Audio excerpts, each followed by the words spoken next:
Good morning, everyone. Thank you for joining this very important webinar on understanding privacy in a digital age. I'm just going to give us 5 minutes so we can wait for the participants to join. So far, I can see we have 11. Let's just give a few minutes for participants to join the webinar.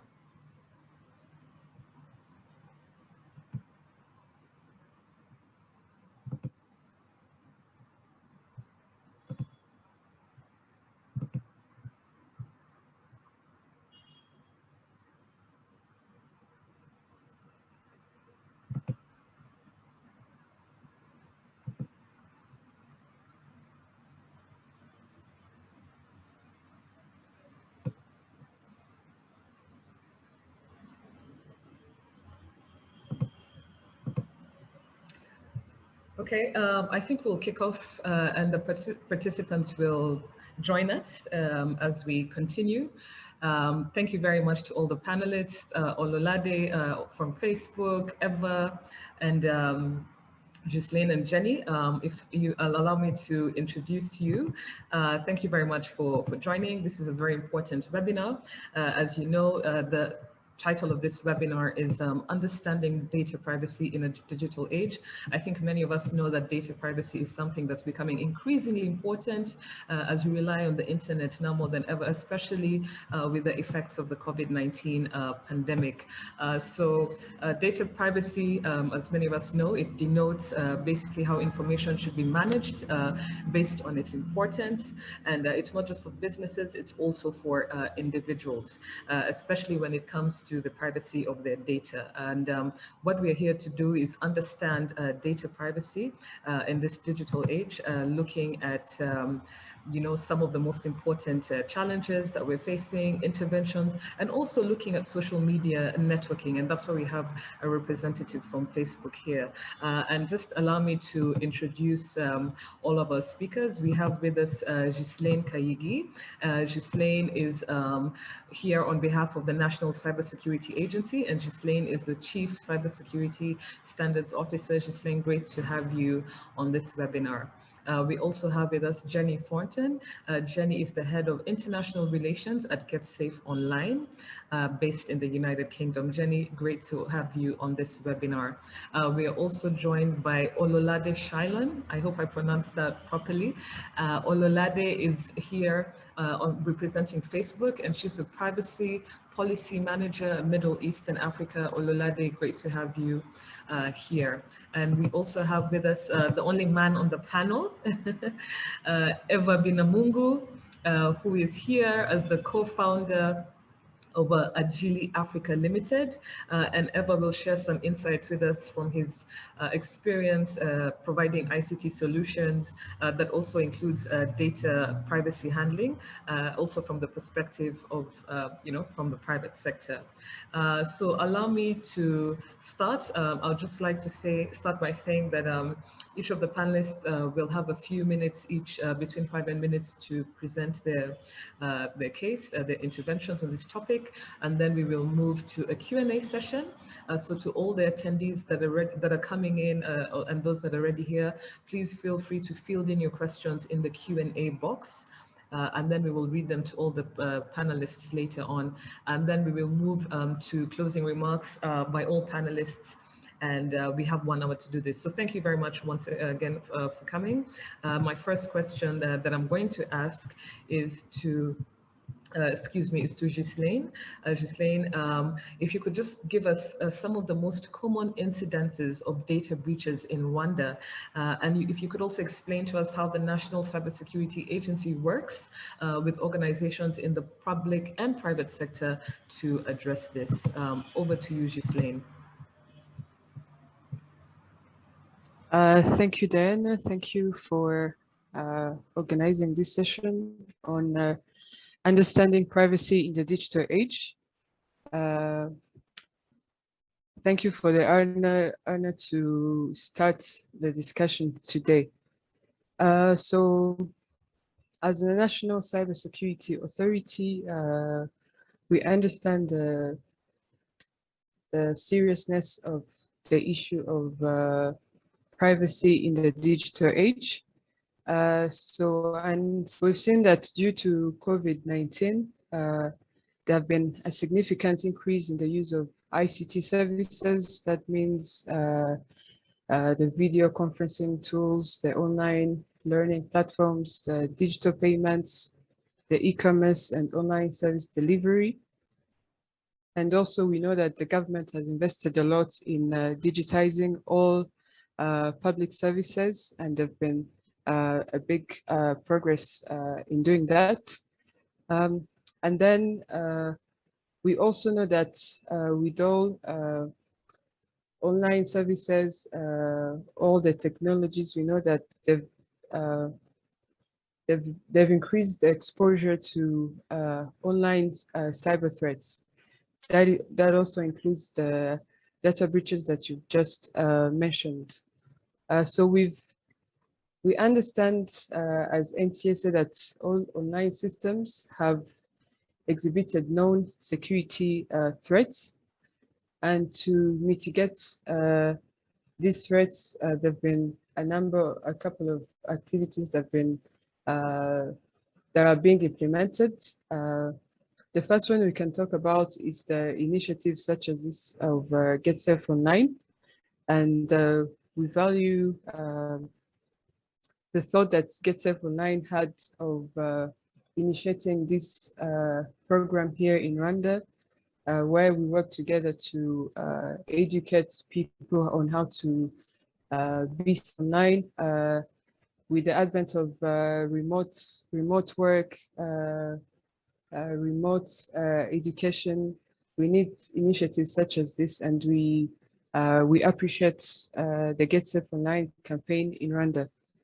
And also, we've been NTSA continues to monitor the threats, the different online threats that are exhibited with these services that are online, and we work directly with concerned institutions on different mitigation measures. We also provide technical support to the institutions on how they can improve their cyber resilience, on how to address any issue if they arise, and also to put in place a risk management, business risk management that can help them prepare against these threats in advance, instead of waiting for an issue to arise. But the institutions need to know that they need to put in place a risk management plan to help minimize the impact that these threats may have on their businesses. We also have the Rwanda Computer Security Incident Response Team, the CSIRT. And through the CSIRT, that's where we give the technical support to different institutions in the private and public sectors alike. And with the CSIRT, we issue different advisories, security advisories on if there are threats that have been identified with different technologies in use in the industry. We advise them on how to mitigate against those identified vulnerabilities. And we also have the CSIRT provides 24/7 support. So in case someone is faced has identified a threat or is suspicious on anything that is related to their online activities, they can contact the computer citizen response team. So the CSIRT has monitoring capabilities that helps to identify and address any issue that may be communicated to us, or that we can identify on ourselves. And also we continue to work with the concerned institutions to develop a security security awareness programs to the users of their systems, to the consumers of the products, to make sure that as they use the services, they keep themselves online, that they don't give an easy way to malicious actors to compromise the their activities. So we understand that we can't do the work ourselves. So we value the partnerships of other organizations, either public or private institutions, and also initiatives such as the Get Safe Online campaign. Thank you.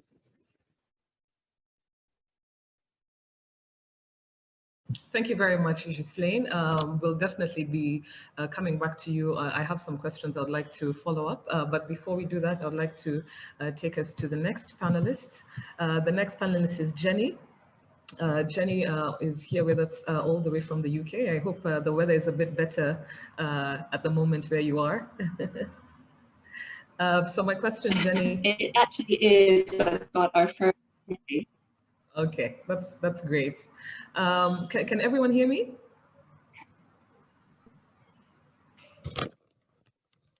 Okay, great. Jenny, you're here on behalf of, Get Safe Online. Get Safe Online has been doing really extensive work in promoting online safety over the years in numerous countries that it operates in. But if you could also share with us, similar to Ghislaine, but more on a global scale, based on the work that Get Safe Online has been doing, if you could share with us what are some of the most common data breaches when it comes to individuals' personal information that Get Safe Online has experienced, and if you could also follow this up by telling us what partnerships and actions Get Safe Online has conducted to promote awareness of digital privacy in the countries it works in, and also what were some of the outcomes of this advocacy work. Thank you, Jenny. Thank you, Diana. Thank you for some interesting questions. It'll be my pleasure to answer them. And good morning to everyone tuning in, and special greetings to my fellow panelists. It's an honour to be speaking alongside you today. So yes, hello from me. So to get straight into Get Safe Online, we have been working to keep people safe in the digital world since 2006. And we do this by giving individuals and businesses the latest online safety advice. And the main way that we are getting this information and advice out into the open is through our websites. So I urge absolutely everyone who's listening to this webinar today, whether you're on Zoom or Facebook or even watching retrospectively, why don't you check out the Get Safe Online website in Rwanda, which is www.getsafeonline.org.rw.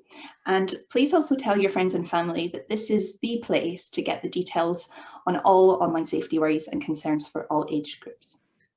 So to get round to your questions, Diana, it's really funny that you should ask, what are the most kind of common ways individuals can be compromised online, because I actually tested this question with a few of my colleagues yesterday. The reason that I wanted to kind of get their views on this is that they have been working at the front line of Get Safe Online for a number of years, fielding inquiries and questions from individuals who have, unfortunately been victims to online identity theft, etc. And they shared with me that the biggest problem in this area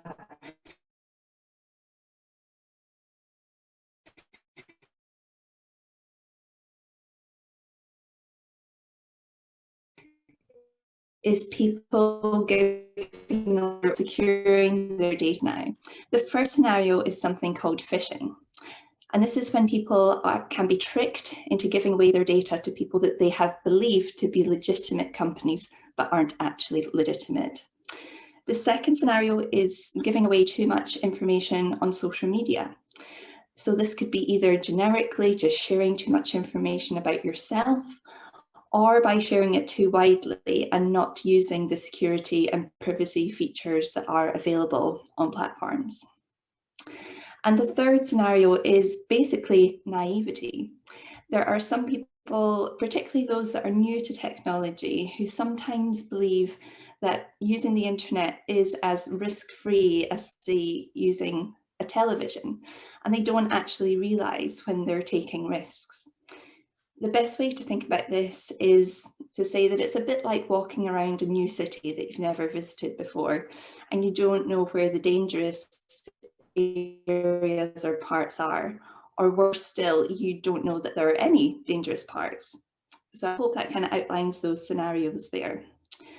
And you also asked what actions and partnerships Get Safe Online is conducting to promote awareness of digital privacy. So yeah, this is a really interesting question to answer.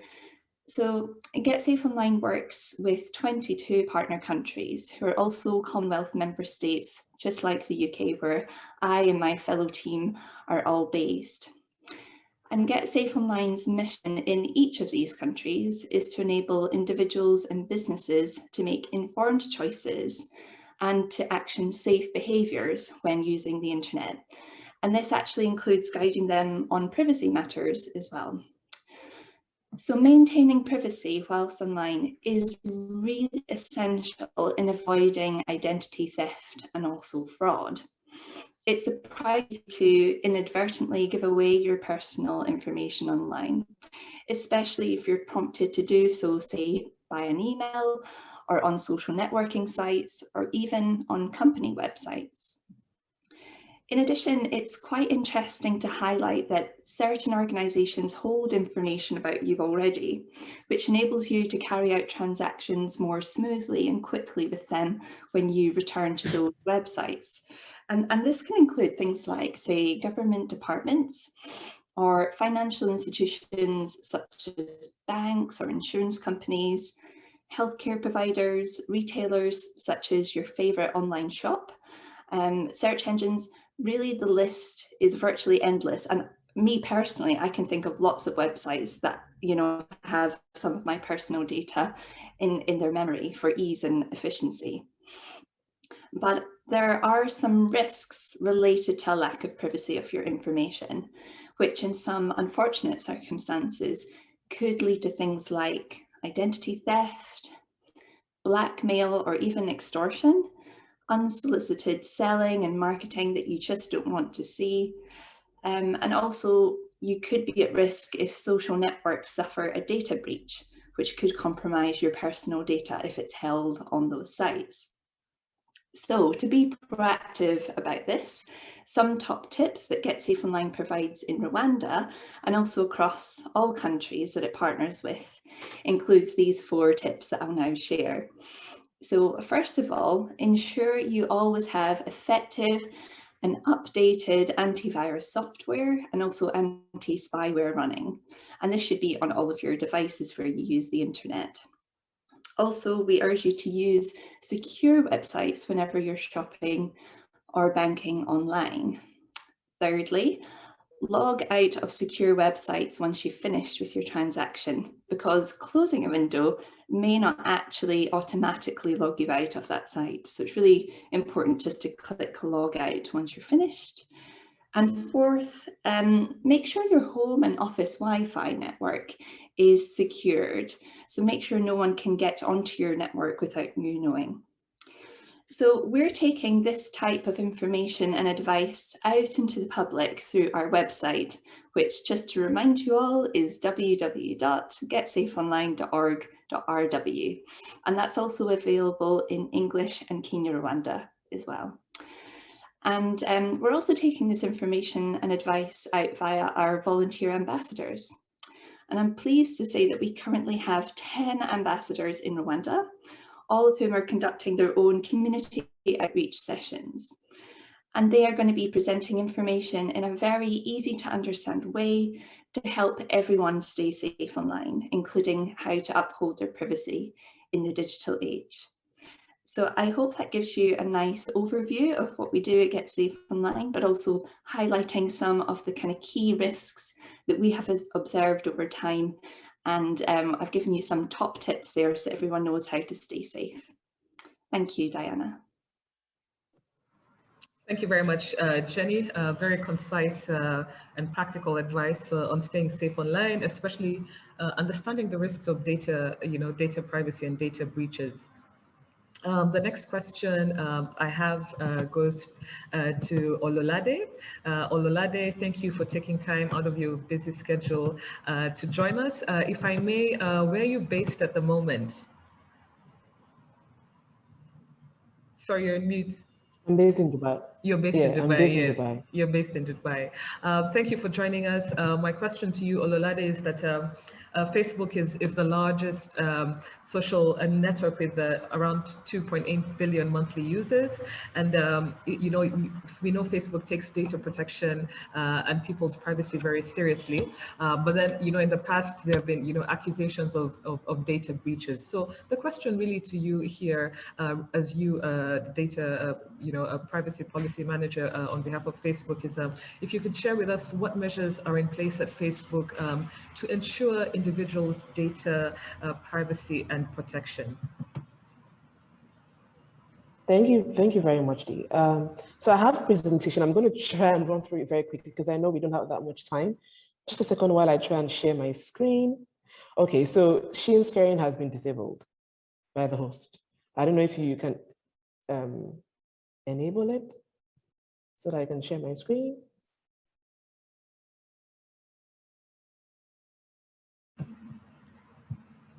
Can I try now? Yes. Okay. Please let me know when my screen is showing. Yes, it shows all panelists can, okay. Okay. We can see you. Oops.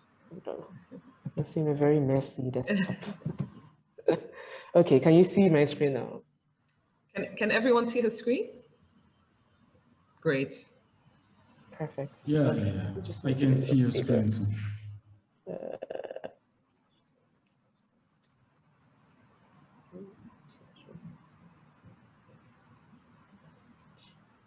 Great.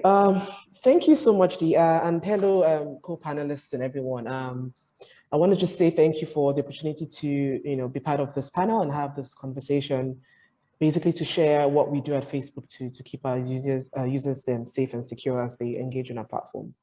So I'm going to try and run through this very quickly. So the three things I want to talk about is our top line approach to privacy, the key privacy principles that guide us in what we do to protect our users' privacy, and also what we've been doing to try and improve the privacy of users. Approach and privacy principles. So what we believe is that privacy is not only a fundamental right, but the ethical use of data is important for protection of other rights, including the right to privacy. So we look at privacy beyond the technical approach to also a human rights-based approach. Looking at our privacy principles, which I'm going to try and run through very quickly. The first is that we give users control of the privacy. The whole idea for us is to give people choice, and then to sort of help them to be able to then, implement that choice. And so we have a lot of controls, for example, on Facebook as an app, that we show users exactly how they can choose what they want, because we understand that people are not the same. They have different ways they want to express themselves or not. They have different ways they want to be private or not. So it's really up to you as a user to determine exactly what you want to share and how you want to go about that. The other thing which is related, and they are all actually interlinked, is we help people to understand how to use their data and how their data is used. So we have, of course, a privacy policy, which is like, a holistic document that shares exactly all of that. But beyond that, because we know, not everybody has the time to, each time before they use Facebook, go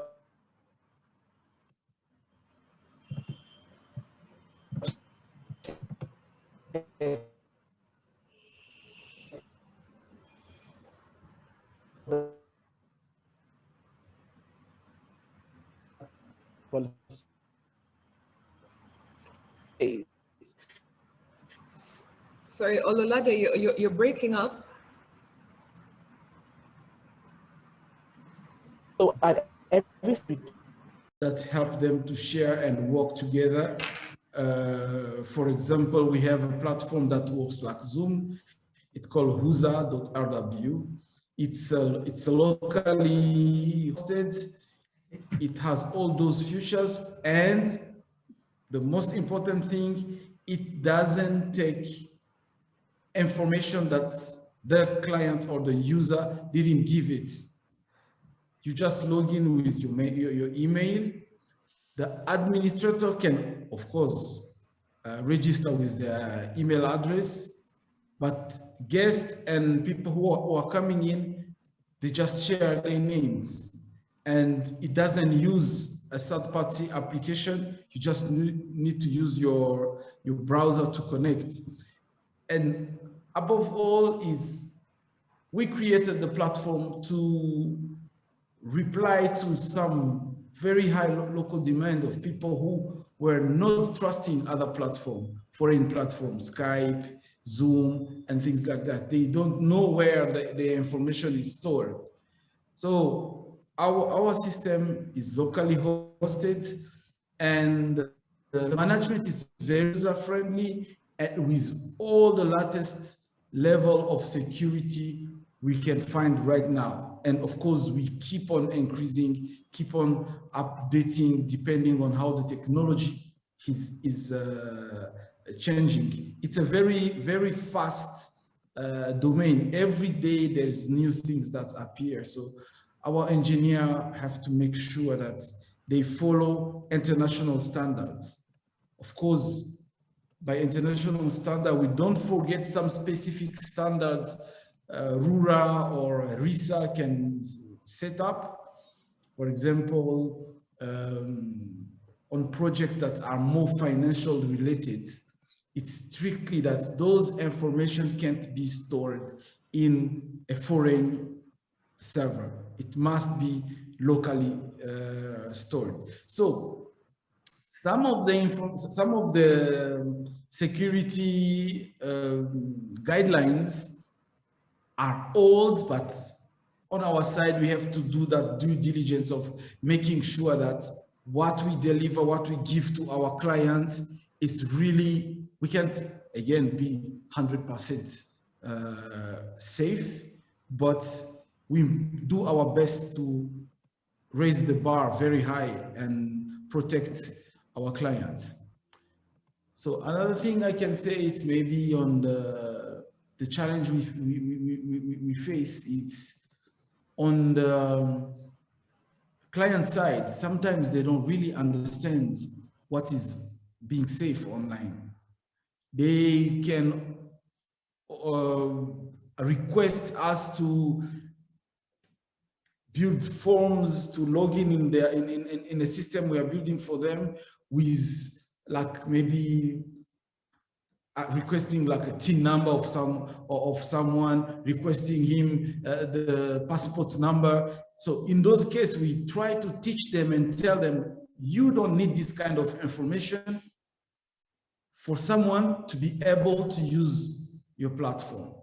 So we don't need, we are not advising our clients to just overload information and store information that are not really relevant for their business. So in some time, we find clients that are still have that old school mindset where you need to have a pile of paper to register someone for him to use a platform. So it's really hard for us to explain to them that this kind of information are not really important. You are exposing yourself, your organization, to some breach, or let's say in case you get hacked, imagine all this information. So they have to understand what is owning information of people. So other challenge is getting clear guidelines from government institutions like RURA, RISA. Sometimes we feel like it gets slow. The regulatory side are very slow in following as developer or service provider. We go really fast with what is on the demand, on what we find on the market. Then we find out that there's no regulation. The regulation part doesn't follow very quickly on the same rhythm. But I think this last year with this COVID things, people are really open-minded and they understand that they can't block evolution or the technology by telling us you have to wait for the regulator to approve this kind of process. They understand that the regulation, I think they start understanding that the regulation comes after the innovation. So we've been fighting with that as well, but thanks, locally here in Rwanda, people understand very fast. I think that was it. And if someone has a question, I'll be happy to answer. Over to you, Diana. Thank you again.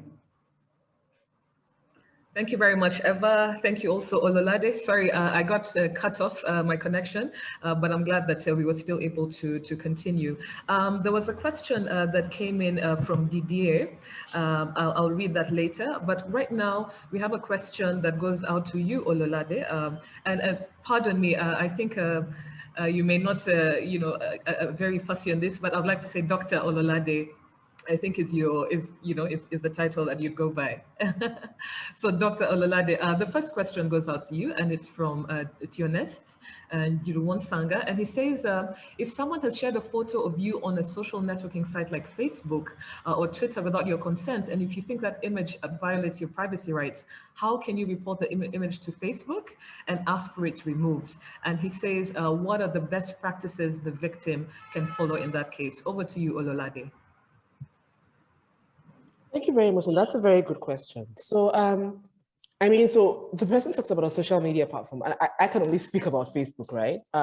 For Facebook, for example, you can always report, and we urge people to report. There are some things that, we use a lot of AI and machine learning to try and pick things up before people have to report.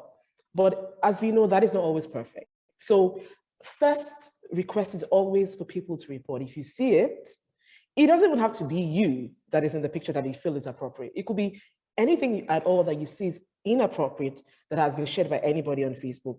You report it. So on top of every post, there's always at the top right hand corner, there's like 3 dots. If you click on that, there are different options it gives, and one of them is to report. So you can actually report that post, and we will follow up, and look into it. We have a whole team that looks at those kind of complaints and take it down if it needs to be taken down. But we have all sorts of mechanisms we use to try and detect those things even before they're actually posted. And if you look at our, it's against our community standards, I should say. And if you look at we have, I think, reports twice a year that talk about, what we do to enforce our community standards. And we give data there on, for example, how many things we were able to take down before actually people put them up. Because what happens is that often, if for example, someone posts that kind of picture that we know is wrong, and we have that, we can try and prevent that from happening in future. And so that picture is stored. And so if it's tried to be replicated elsewhere, won't actually be able to go up. So we have different ways we look at that. But as I said at the beginning, ultimately the important thing is that it's reported.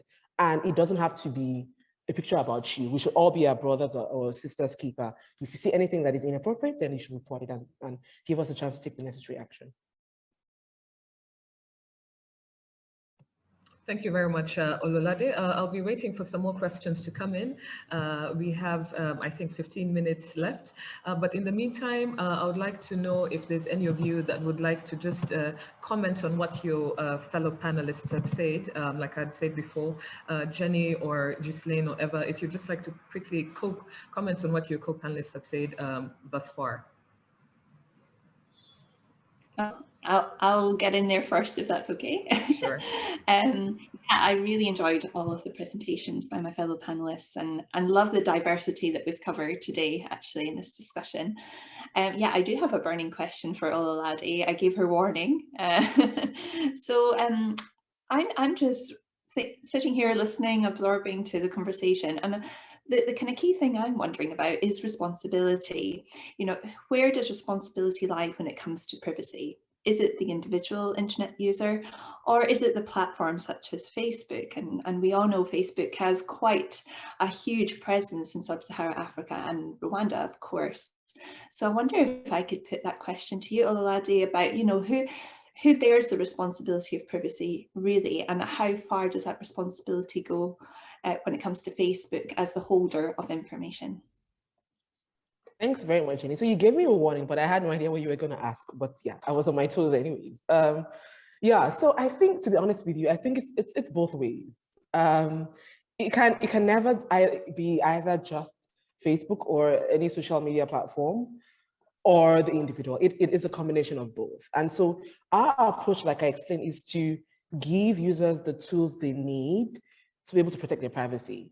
And that doesn't mean that we're absolving our responsibilities, but at the end of the day, people are different and they need to have the choices. We cannot make decisions for everybody. And some people, like I said, there are options to post something and only you would see it. Like, that sounds ridiculous, but for some people, that is what they want. So it's up to us to give people the tools to be able to protect their privacy, and for us to then do our own work, have our systems in place, you know, make sure that we are very, like, we're not caught napping. But of course, you can imagine that there are challenges. We're like, you know, with a social media platform that is as huge as what we have, and the fact that we have bad actors literally looking for ways to compromise privacy, like the moment you shut down something, like a million other things come up.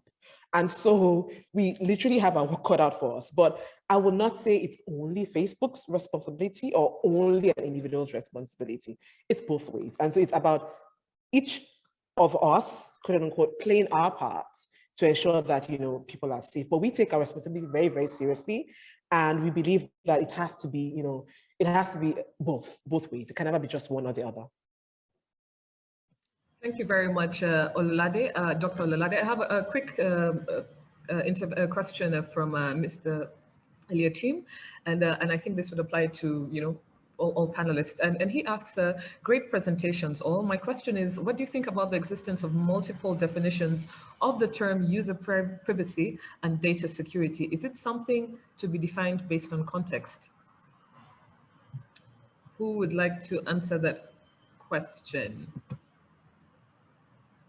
Do you want me to read it again? Or you can all see it?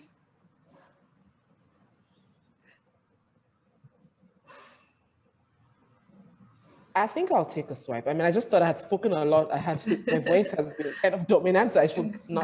Go ahead. If anybody else wants to take a shot at it, I will. So that is kind of it's almost, you know, like philosophical kind of question. But as a lawyer, I think lawyers are used to not having accepted definition of a particular term or concept. Because the reality is that, not necessarily because it's context specific, but sometimes people define it based on the purpose for which they're trying to define that particular concept. And so privacy is one of those that, unfortunately, you can never have one definition that every single person agrees with, because it's a multifaceted concept, it's multidimensional. And so if you look from a legal perspective, you're looking at it from like, you know, what we have in constitutions, for example. Privacy is the aspect that have to do with like bodily privacy, you know, territorial privacy. So it really depends on the reason for which you are defining that concept. And that's what, you know, people focus on. And I think another way, or a better way of trying to define very contentious concepts like privacy, is to look at maybe what are the elements, you know, what are the basic things that you like to see, and that can then help shape it. So I understand that there are different understandings of privacy. And I think it is to be expected. I don't think that's really a problem.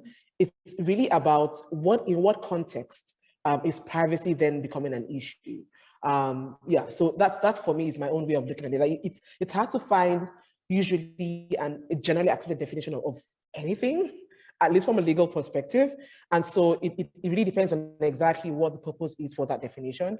Yeah, so that's my contribution.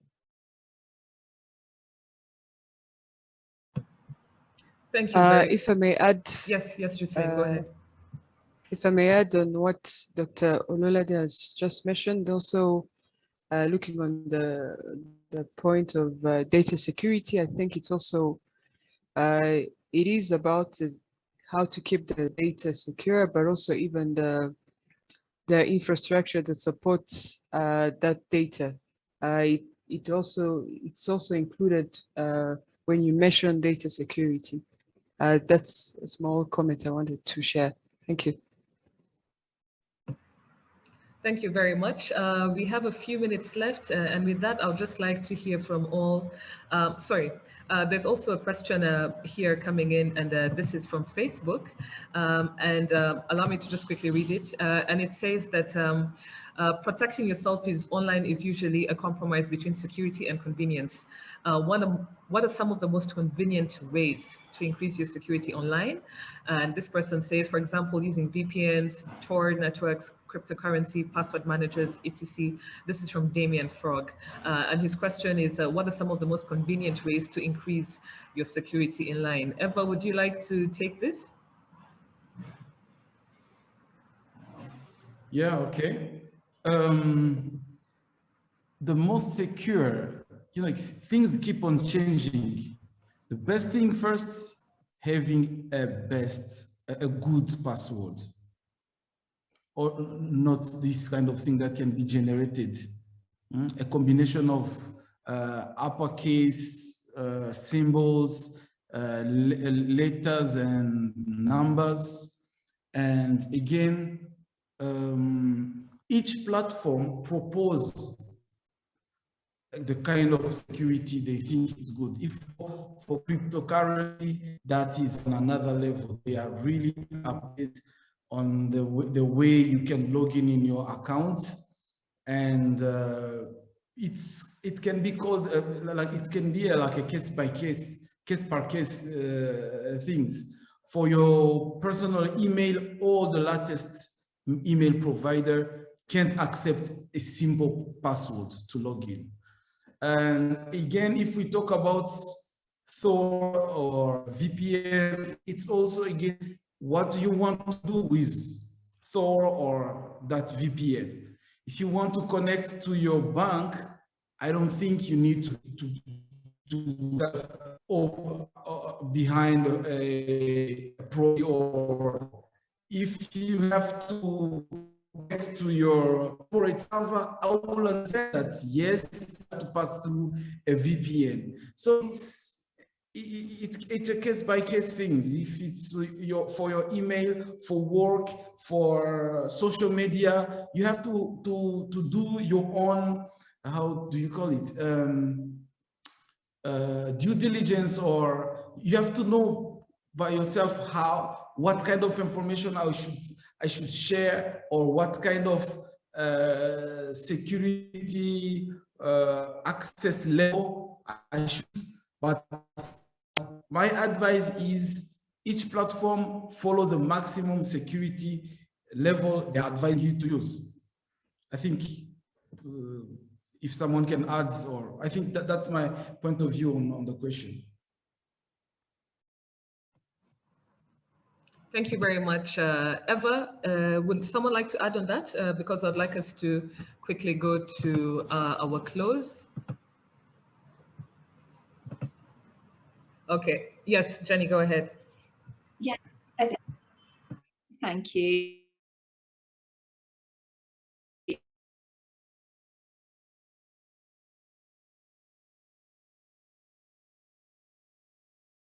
Yeah, protecting yourself online.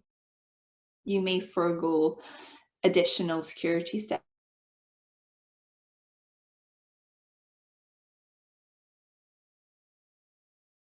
Extra steps are really annoying and inconvenient, and they take time, and oh my goodness, I've forgotten my particular password for this website.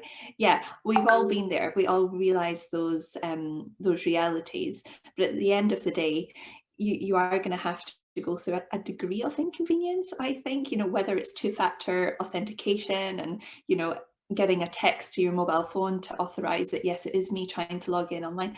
That sort of thing takes time, might be a bit annoying, but on a personal level, I find it quite reassuring, actually, that there is that additional step, making sure it's me and it's only me that can access my information and protect it.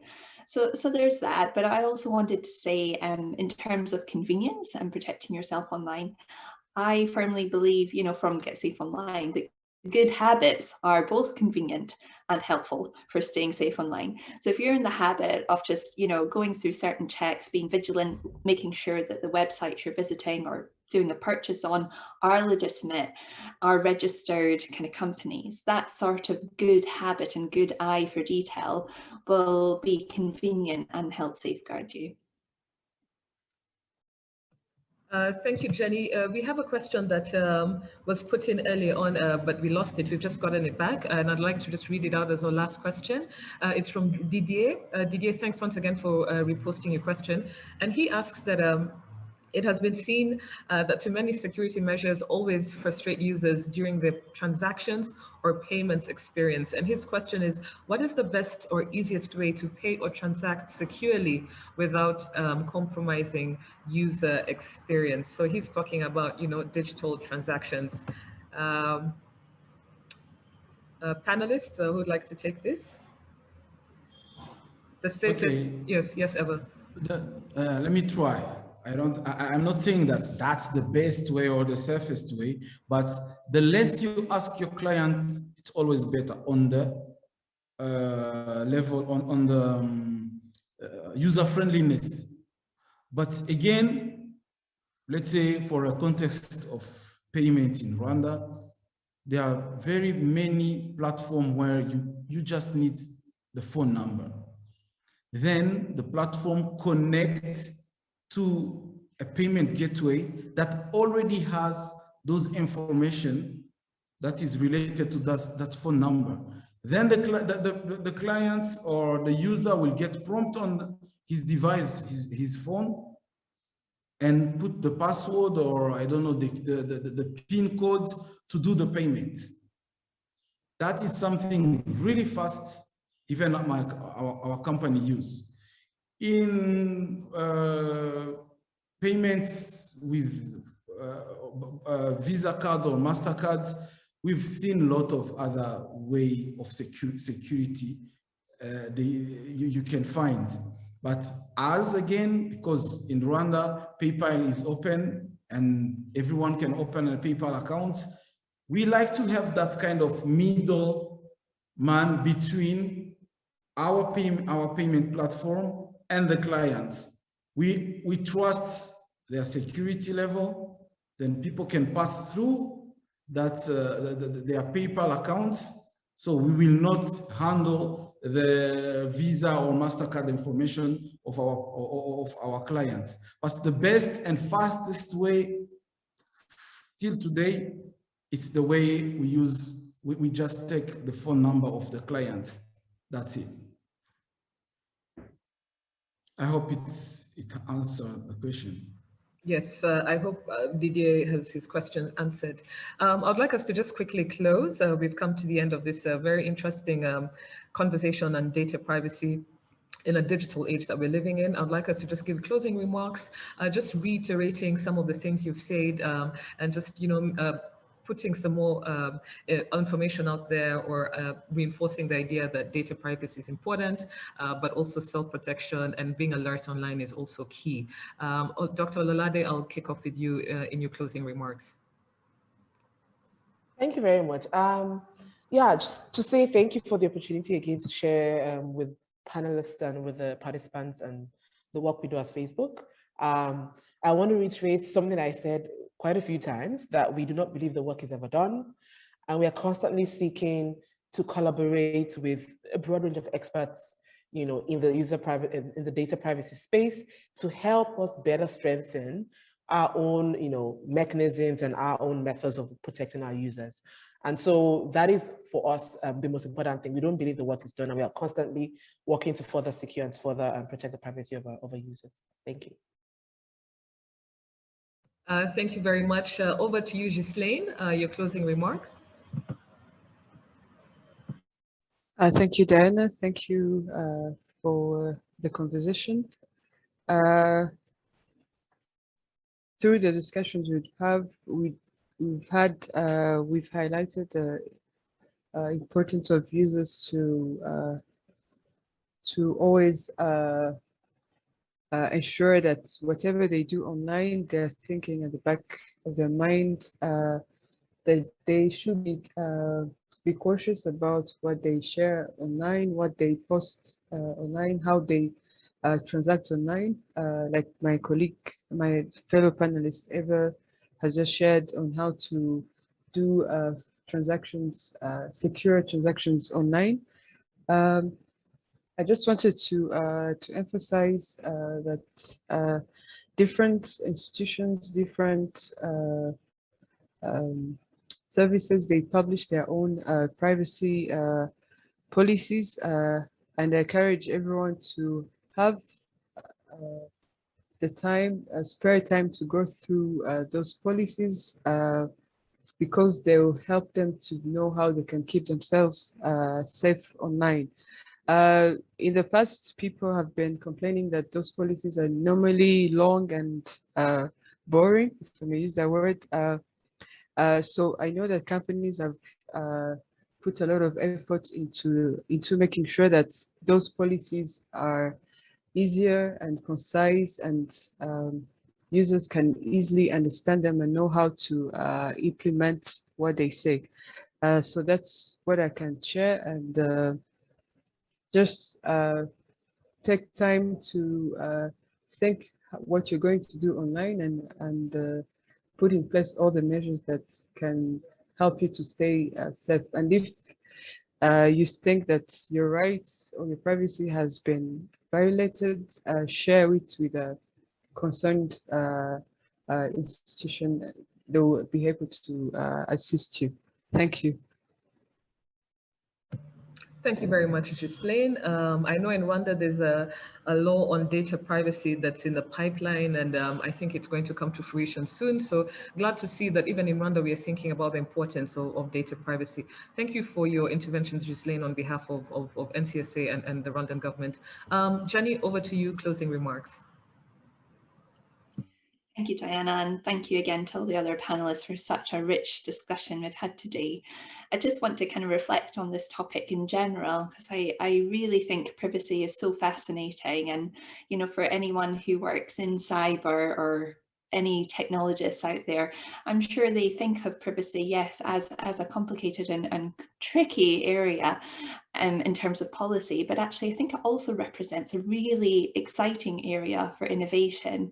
There are a lot of companies and online entities out there who have to grapple with the challenges of privacy, and it's over to them to come up with new and better, more convenient ways to retain privacy that just enhances the internet experience for everyone. So it is actually a really exciting technology and policy area, I think. So I was just contemplating that, following all the points raised already in this discussion. To summarise the input from Get Safe Online, it's really important to be aware of what your privacy settings are and to take action to make sure you're happy with those settings too. So just to reiterate our 4 top tips that we shared earlier, you know, make sure you've got antivirus software employed, be careful when you shop online, look out for all those telltale signs that things aren't right and act appropriately, log out before just closing a window after you make a transaction online, and look at your Wi-Fi network and make sure it's super secure. And just want to urge everyone again to visit the getsafeonline.org.rw website in Rwanda. It is packed with lots of online safety information. It also includes safeguarding children advice and guidance, which I know was brought up in a question that we didn't quite get round to today. It really is brimming with lots of information and advice that cover very current phenomena in online safety. So I just want to flag that up again and appreciate everyone tuning in for the webinar today. Thank you. Thank you very much, Jenny. Yes, it's unfortunate that we can't take all the questions, but I think we'll carry on this conversation online, you know, because the videos will still be online. Eva, over to you. As you said early on before we started the call, ladies first. I think all the ladies have given their interventions. Happy to hear from you, closing remarks. Okay, thank you, Diana. Okay, what I can, I don't know, retain on this, it's two things. On the user side, they really have to teach themselves educate themselves about safety. On us innovators, it's an ongoing process that will never end. Every day we need to innovate. In Kinyarwanda, they say, no, you can't just let it down. Like, I don't know, WhosHusa, in short, in English, how we can say it, but you can't just say, okay, now I'm okay. This is how it's going to stay. And then not retesting it again, refining it again, and see how people react about it. Check if there is no other treat that can, or holes that people can pass through to get those information. So I think those two things, education and innovation, every day trying to keep on bringing new things, hardening the system. That's it. Thank you very much to all of you, Dr. Ololade, Jenny from Get Safe Online, Dr. Ololade from Facebook, Eva, co-founder of Agili Africa, and Ghislaine from National Cybersecurity Agency. Thank you very much for your interventions. We will post this on our YouTube channel, for further viewing to different audiences, and also share it with all our panelists. I'd like to also thank the questions that were put in by the attendees. Thank you very much, much appreciated, and very valid questions. We hope the panelists answered them as much as they could. We hope you were satisfied with the answers. Thank you very much for everyone. It's lunchtime here in Kigali. I don't know what time it is in Dubai. I think you're 2 hours behind us. Jenny, I know you're 1 hour behind. Oh, okay. So wishing you all a very good Friday, a very good weekend, and we'll be happy to keep the conversation going online. Thank you, everyone. Have a good day. Bye. Thank you, Dana. Bye. Have a good day too. Bye. Thank Nice you. weekend. Bye. Bye bye.